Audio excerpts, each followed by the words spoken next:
Nano, babo ako balin. Kumusta kayo po? My name is Louie. Welcome to We're in Pampanga, where we help businesses promote their products to our We're in Pampanga community. For today's vlog, another overflowing food on our table, courtesy of Deoksu Palace. So if you recall guys, na feature natin si Deoksu Palace dun mismo sa restaurant nila, which is located Cutcut Angeles intersection. Malapit na malapit lang po siya doon. And right now, available po sa kanila yung kanilang mga bento meals and yung mga soup. If you are interested to try this one, available po sila sa Food Panda, sa Let's Be. Available din kung mag-order kayo dun sa fan page nila.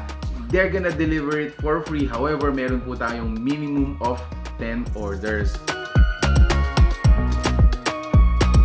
So, let me introduce to you guys kung ano yung mga bento box nila. So first off, meron tayong Bldg bento, kimchi rice bento, shrimp fried rice bento, japchae bento, ojingo bukeyum bento, bulgogi bento, and fried mushroom bento. In the middle guys, available din yung kanilang mga soup, which is for me personally favorable po ako sa mga soup na to. So the flavors are Kimchi Kimchi Jjigae, galbitang, and Jjigae.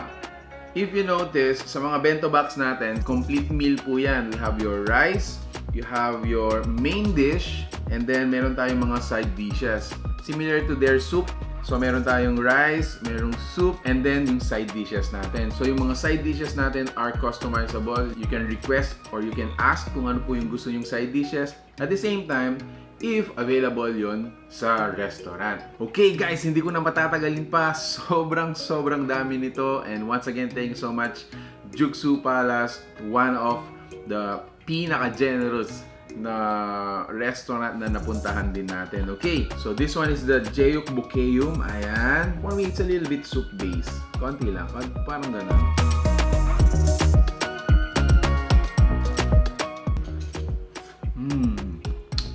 Wow, a little rice. Si Deoksu Palace guys is one of the authentic Korean restaurant you're gonna find in Angeles City. So nakilala po natin yung kanilang chef. He is actually a tenure Korean chef. So talagang yung mga sinaserve nila dito are authentic Korean. Okay, so tikman naman natin isa sa mga soup nila. So this is the Deoksu Jjigae. For this one, I think this is beef meat. It has tofu, zucchini, some chili. I bet this is hot, chili hot. Oh wow.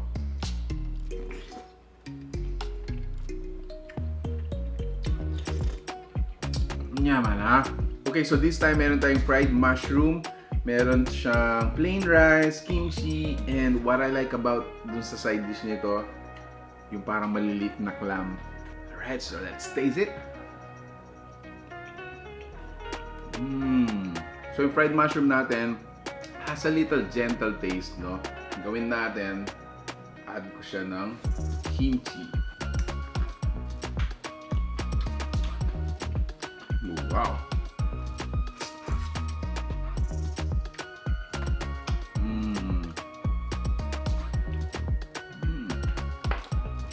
And some more mushroom. So next I wanna try sa mga soup nila. So this one is the Jjigae. If I may describe it, so meron tayong meat, a lot of bean sprouts, onion leeks, and shiitake mushroom. Whoa! Look at that. Alright, so let me taste this shiitake first. Yaman ha. If you still dig deep hanggang sa bottom ng soup na to, it has a lot of spices. I won't even recognize. Hindi ko alam kung anong pangalan nila, guys.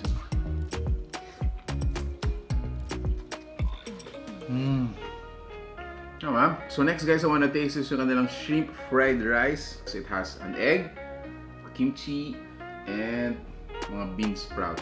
So let's taste it. Wow, I like it. Oh wow, more please. Ang sarap ng shrimp. Okay, so this one naman is their Ojingo Bokeum. It has a lot of squid, some vegetables, and I bet sa kulay pa lang niya guys, it is so flavorful. Oh wow. Spicy, a little bit salty and sweet, but nonetheless napaka seafood talaga siya guys. Some more bento meals. Ito naman yung kanilang kimchi fried rice. Oh wow, isa sa mga napaka-distinctive sa mga pagkain ng mga Koreano. This is spicy, salty, and sweet. Now this one is the Bldg. Oh, that's a lot.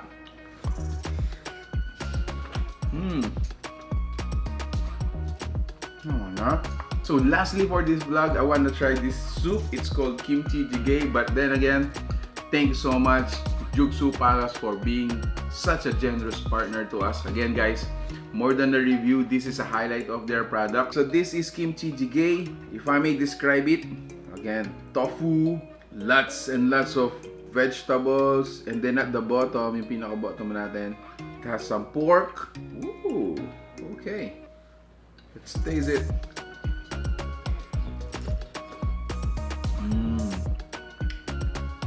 Oh, wow. This time, this is sour. Plus tofu.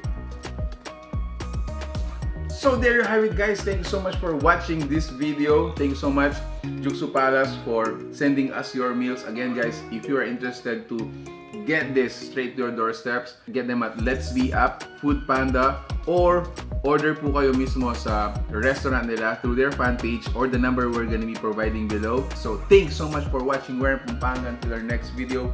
Peace. Bye guys.